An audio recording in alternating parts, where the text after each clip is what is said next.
Writing task जैसे कि मैं ऑलरेडी डिस्कस कर चुका हूँ कि राइटिंग टास्क 1 जो है वो उसका आइडियल टाइम जो है वो 20 मिनट्स होता है। आपने with in 20 minutes writing task 1 attempt करना होता है और राइटिंग टास्क 2 जो है वो 40 मिनट्स में आपने अटैम्प्ट करना होता है। तो जैसा कि आप जानते हैं कि इसमें ग्राफ्स और डायाग्राम्स और तमाम जो है मैप एंड फ्लो चार्ट आपने विद इन 150 वर्ड्स में अटैम्प्ट करना है। तो इसके लिए आज का जो हमारा टॉपिक है वो हम पहले तो इसका स्ट्रक्चर डिस्कस करते हैं कि how you can write better task 1। सबसे पहले देखिए कि जो टास्क 1 है उसमें 3 जो बॉडी के स्ट्रक्चर बहुत इम्पोर्टेंट हैं, जो कि अगर आप उनमें से कोई एक भी मिस करेंगे तो वो आपके एग्ज़ाम में मार्क्स को कम करने का बाइस बन सकता है। तो सबसे पहले देखिए, यूजुअली जब भी कोई राइटिंग लिखी जाती है तो उसके बारे में थोड़ा सबसे पहले उसको इंट्रोडक्शन कराना पड़ता है।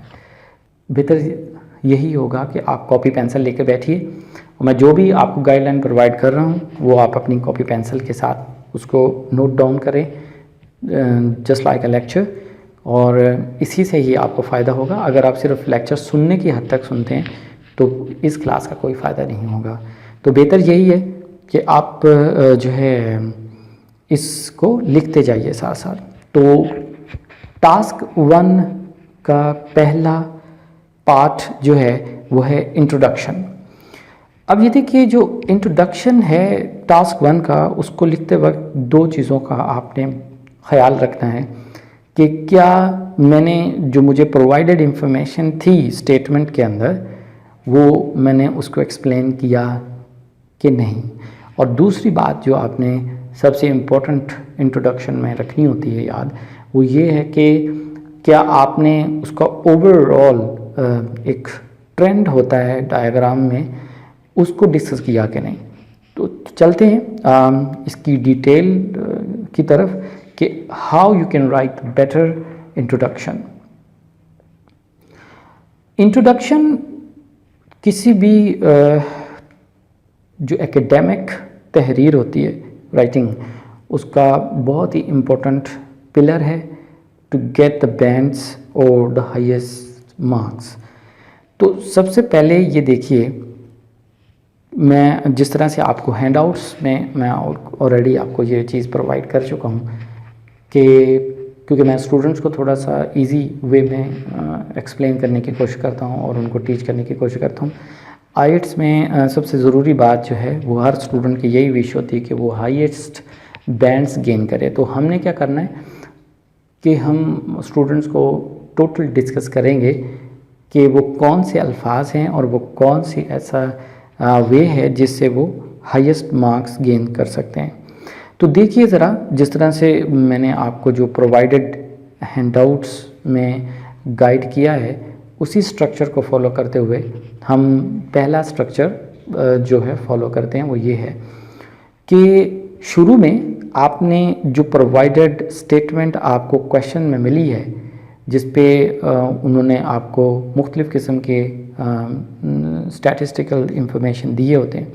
तो मिसाल के तौर पे वो अगर लिखते हैं कि the graph shows the number of hours per day on average that children spend watching TV television, तो आप इस स्टेटमेंट को जो कि आपके एग्ज़ाम में आपके सामने मौजूद है, पहली बात इसको पैराफ्रेज करके आपने लिखना है।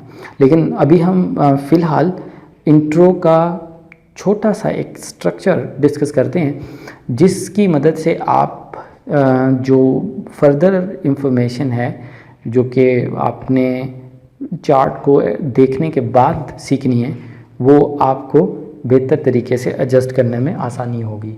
तो देखिए, आपके सामने आपके हैंडआउट्स भी हैं और मैं भी इसको पढ़ देता हूँ कि सबसे पहले आपने जो है कोहेजन एंड कोहेरेंस का ख्याल रखना है और अच्छे अल्फाज इस्तेमाल करने हैं और बहुत ज़्यादा टिपिकल वर्डिंग करने की ज़रूरत नहीं है। जिस तरह से देखिए कि द प्रोवाइडेड आगे ब्लैंक छोड़ी हुई है, तो आप यहाँ पे जो ब्लैंक में द प्रोवाइडेड चार्ट और the provided diagram, the provided bar chart, line chart, pie chart और the provided diagram, graph, flow chart, कुछ भी जो भी आपके एग्ज़ाम में आए वो आपने यहाँ पे लिखना है। Presents specific data about the. अब देखिए अबाउट द के बाद आपने जो गिवन स्टेटमेंट क्वेश्चन की है उसको पैराफ्रेज करके इसको लिखना है यहाँ पे। हम इसके ऊपर मुकम्मल डिटेल से डिस्कस करेंगे कि how to paraphrase the statement, लेकिन फ़िलहाल अभी हम इसको ब्लैंक को समझने की कोशिश करते हैं कि the provided line chart, bar chart present specific data about the में देखिए ज़रा क्वेश्चन के अल्फाज देखिए। The graph below shows the number of hours per day on average that children spend watching TV. तो उसमें जो है हम यहाँ पे उसने शोज़ द लिखा है, वहीं से हम इस स्टेटमेंट को वहाँ दर्ज करना शुरू करेंगे। The provided line chart presents specific data about the number of hours per day on average that children spend watching television. तो ये स्टेटमेंट आपने पहली लाइन में एडजस्ट की, तो इसका मतलब ये हुआ कि आपने ग्राफ का जो पहला रिक्वायरमेंट है वो पूरा किया कि आपको ग्राफ की जो स्टेटमेंट है उसके बारे में नॉलेज है और आप समझ गए हैं कि ये क्या है। उसके बाद जो दूसरी लाइन आपने इसमें लिखनी ज़रूरी है वो ये कि आप इसकी ओवरऑल सिचुएशन को, जो ग्राफ की ओवरऑल ट्रेंड है उसको भी गौर से देखिए कि ग्राफ में क्या ट्रेंड चल रहा है। अब इसके ऊपर एक मुकम्मल लेक्चर मैं दूंगा, लेकिन फ़िलहाल हम इस बात को लिख लेते हैं कि दूसरी जो आपने चीज़ लिखनी है स्टेटमेंट के बाद वो है ट्रेंड। तो ट्रेंड लिखने के लिए जो कोहेजन और कोहेरेंस इस्तेमाल की जाती है वो है as is presented in the illustration, और उसके बाद कॉमा है। उसके बाद आपने जो है ग्राफ के बारे में ये एक्सप्लेन करना है कि ग्राफ आपको क्या शो कर रहा है, इसका ट्रेंड क्या है। ट्रेंड में जो एक बेसिक ग्रामेटिकल फार्मूला है उसको जो यूज़ किया जा सकता है कि there was adjective plus noun. तो वो मैं आगे जाके डिस्कस करूँगा कि इस लाइन को किस तरह से ग्रामेटिकली हम अपनी डायग्राम में एडजस्ट करेंगे कि there was adjective plus noun, या उसके बाद इसका दूसरा तरीकाकार जो होता है वो आप ब्लैंक यानी कि उसका सब्जेक्ट लगा के वर्ब प्लस एडवर्ब किस तरह से एडजस्ट करेंगे। लेकिन ये मुकम्मल लेक्चर मैं आपको बाद में डिस्कस करता हूँ। तो आपने यहाँ तक ये बात समझ ली कि आपने सबसे पहले स्टेटमेंट लिखी, उसके बाद आपने ट्रेंड लिखा, और ये अभी इंट्रोडक्शन ही का हिस्सा है। तो इंट्रोडक्शन के लास्ट पे आपने लिखना है this graph covers the period between and. अब बिटवीन में क्या करना, बिटवीन के बाद ईयर लिखें जी, ये हाँ लिखेंगे ईयर बिटवीन 1995 एंड 2010। और अगर वो फ्रॉम जो है आप लिखना चाहते हैं तो आप लिखेंगे फ्रॉम 1995 टू 2005। अब इसी तरह ये बात ख़ास तौर पे याद रखिएगा कि अगर एग्ज़ाम की स्टेटमेंट में उन्होंने फ्रॉम इस्तेमाल किया है तो आप बिटवीन इस्तेमाल कीजिए, और अगर उन्होंने बिटवीन इस्तेमाल किया है या वैसे ही लिखा हुआ है तो आप उसमें फ्रॉम के साथ टू का इस्तेमाल कर सकते हैं। अब यहाँ तक हमारा इंट्रोडक्शन बिल्कुल कंप्लीट हो चुका है। तो हमने एक कंप्लीट स्ट्रक्चर के साथ इसको लिखा। The provided line chart presents specific data about the number of hours per day and on average that children spend watching TV. और उसके बाद आपने लिखा कि as is presented in the illustration there was adjective plus noun और this graph covers the period between 1995 to 2005। अब इसी तरह आगे हम चलते हैं तो हमें दूसरे नंबर पे 2 बॉडी पैराग्राफ्स लिखने होते हैं। तो बॉडी पैराग्राफ 1 और बॉडी पैराग्राफ 2।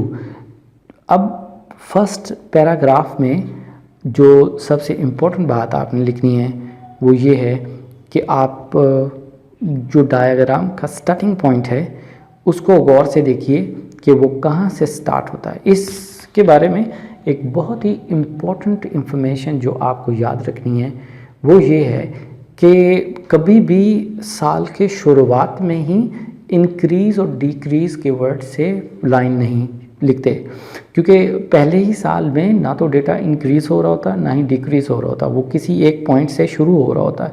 तो आप जो पहली लाइन लिखें, मिसाल के तौर पे आप ऐसे शुरू कर सकते हैं कि it is observe from the given line chart that, और उसके बाद आगे उसकी एक्सप्लेनेशन आप स्टार्ट कर दीजिए और उसमें आपने एग्जैक्ट फिगर्स बताने हैं कि जो पहला साल था वो कहाँ से परसेंटेज या नंबर ऑफ़ आवर्स कहाँ से शुरू हो रहे हैं।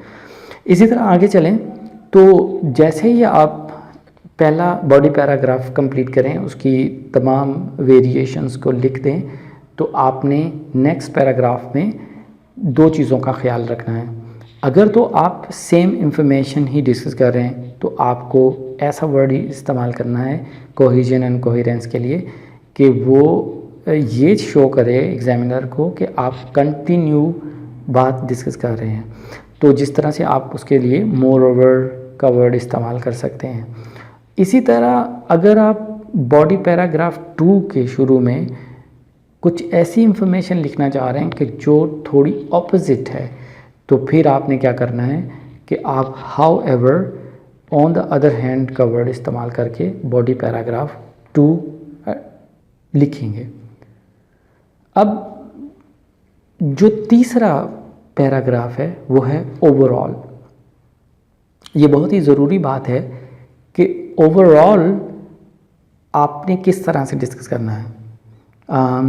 जिस तरह से ऊपर हमने एक ट्रेंड डिस्कस किया है, उसी को हम ओवरऑल जो है सम अप करने के लिए नीचे भी दर्ज करेंगे और उसी इंफॉर्मेशन को जो आपने ऊपर इसकी ऑब्ज़र्व किया था कि क्या उसका ट्रेंड चल रहा है, उसी को हम इन अदर वर्ड्स सिनोनिम लगा के उसको हम डिस्कस कर देंगे। तो हम लिखेंगे overall it is observe from the given chart, और उसके बाद जो है आप उसी ट्रेंड को रिपीट करेंगे लेकिन अल्फाज बदल कर। अब ये तो टास्क 1 को हमने अच्छे तरीके से समझने के लिए इसका स्ट्रक्चर को डिस्कस किया कि इसके स्ट्रक्चर में कितने हिस्से होते हैं और आपने किस तरह से उसको डिस्कस करना है। तो इंट्रो का जो सबसे मेन पार्ट है जिस पे सबसे ज़्यादा मार्क्स और सबसे ज़्यादा बैंड्स कट सकते हैं वो है पैराफ्रेजिंग का पार्ट। तो अगर आप स्टेटमेंट को पैराफ्रेज नहीं करते तो it will be very difficult for you to get the bands इन IELTS। तो अब जो सबसे ज़रूरी नुक्ता हमने पैराफ्रेजिंग के दौरान याद रखना है वो ये है कि इसके कितने वेज हो सकते हैं पैराफ्रेजिंग के, और हम सर किस तरीके से उसको अटेम्प्ट कर सकते हैं। तो अगले सेशन में जाकर हम डिस्कस करेंगे कि हम किस तरह से पैराफ्रेजिंग अच्छे तरीके से कर सकते हैं।